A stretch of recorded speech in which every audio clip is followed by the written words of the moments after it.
Hi guys, Zaysen with the Quest. Call me Z. Anyway, got another rescue here for you. We call this one the Midnight Run Rescue. So uh, here we go. Midnight Run Rescue. This was in March 2019.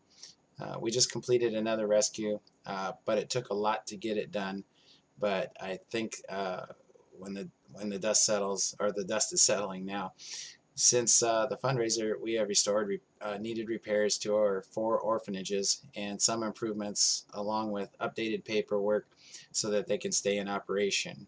Along with some new food sources, we created facilities through our area of battle. Um, we also, what we did was we took, before I get to the rescue, some of the funds, what we did is we placed little like mini storage places throughout our field of operation.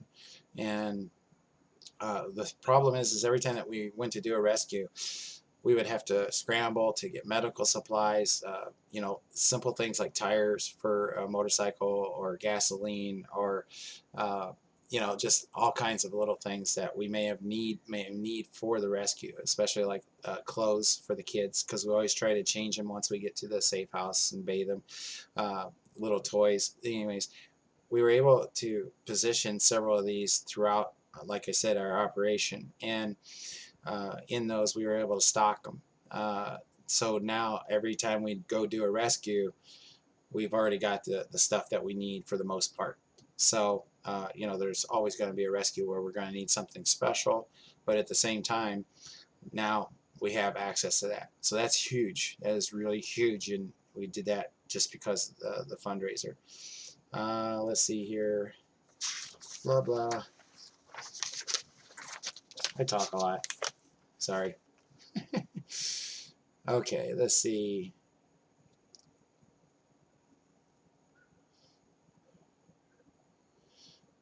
There's always a challenge to find a place to take our kids. We have really high standards for both the girls and for security. Noted that is why I don't know anybody else out there that's doing this that has 100% retention rate. Most at best are 12%, and most of them even less than that. The kids, it's kind of strange, but when they're rescued, they don't always get the attention that they need, or else it's just so far separated from the consciousness of them versus their culture. So they end up actually going back to the brothels, but or else they don't have the security, and the gangs come back and take their kids back, or else they buy them. So we really have to pay attention when we find a place to put our kids, and then provide the security, of course. And again, the reason that we're successful, I think, is that we go from start to finish, and we never leave them. So anyways, enough of that. Let's get back to the rescue. Uh, let's see. This one is in, again, another one in City Central. So with that comes bad and good.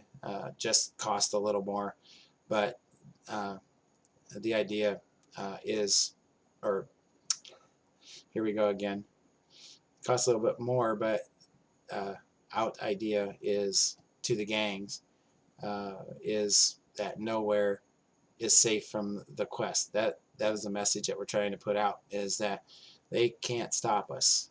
If we want to get in there, we will. So much of it is psychological. One of the common threads in these cultures also, most is about money. They have decided it is worth challenging us. There is no downside when it is run by government officials. Then sometimes they just want to let us in for a price. Then they plan to reopen, but word hasn't got around that that's not going to happen again. It doesn't wherever we go. We stop it. So when we leave, they'll replace them with a new crop of girls. That's their idea.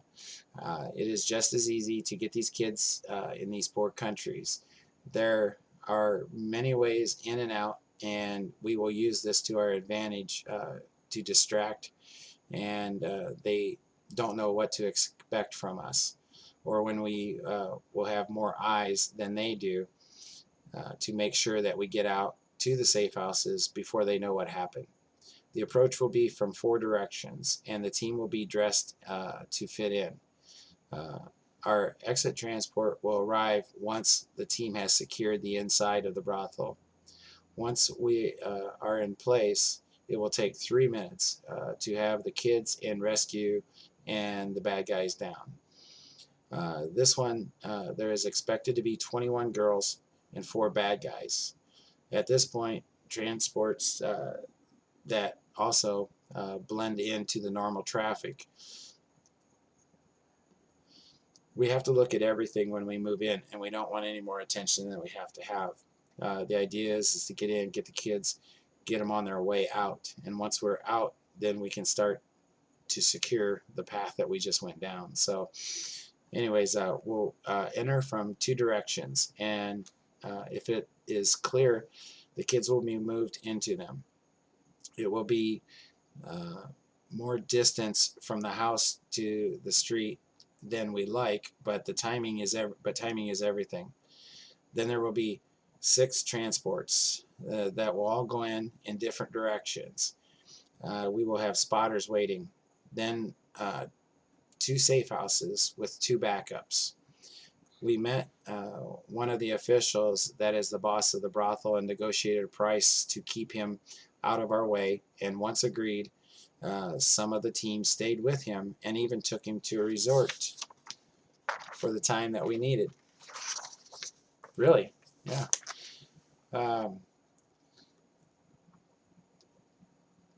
He didn't expect that. I guess he was expecting to take the money, then when we leave, send in these officers in on us, and we were not about to let that happen. Teaching moment here, right?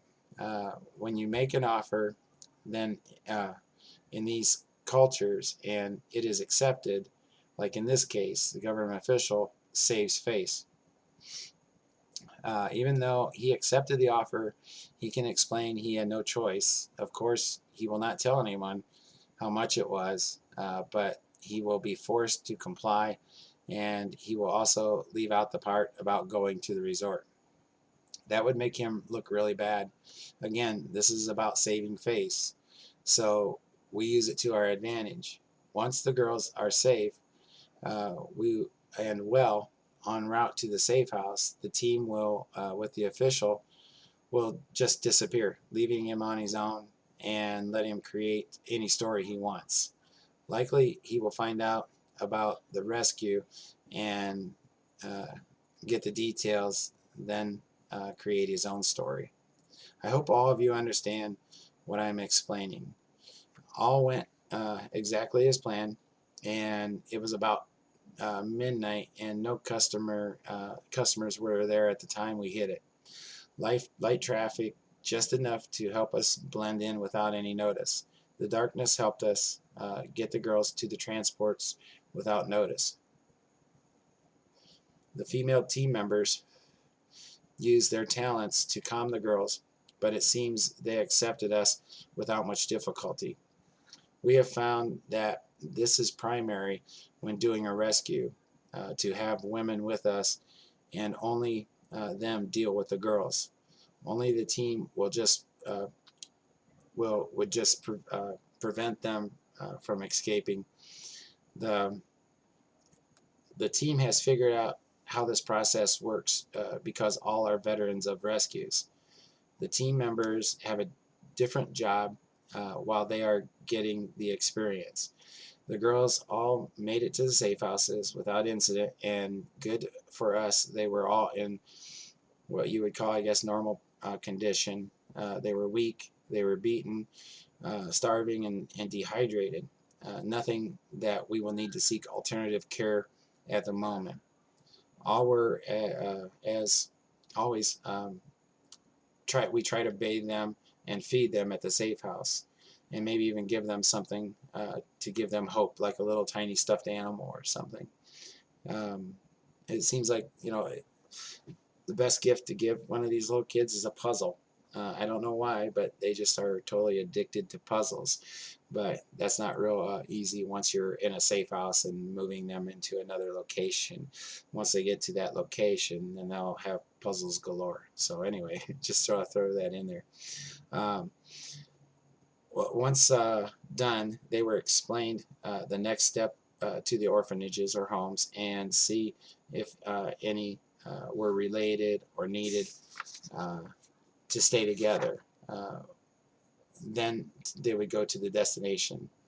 The thing is that a lot of times they're related, they're sisters or they're cousins and things like that. And when we go to these spread out to these safe houses, that can intensify their fear if they're separated along this path. You know, eventually they may get separated, but I don't know of it ever happening. But anyways, we try to get that communicated because we don't always take them to just one safe house. We have to take them to multiple ones sometimes. Whatever we need to do in order to keep them safe. So I hope you can understand that. So let's see here. And so the rescue was a success, and we actually got a little surprise, and that was an extra passenger. So we rescued 22. We think she had been there longer than we've been doing our intel, but she was older and so happy to see us. I think she will have a story for us, but that will be in an upcoming report. So anyway, we rescued 22, and that gives us a grand total of 1,471 at this time. So, I wanted to show you guys something. I hope that I have it available here to show you. Oh yeah, here we go. When I've mentioned this before, but I don't think I've ever showed you guys this. But back in during the Vietnam War, a lot of times the soldiers would place cards on top of the bodies that they had killed to send a message.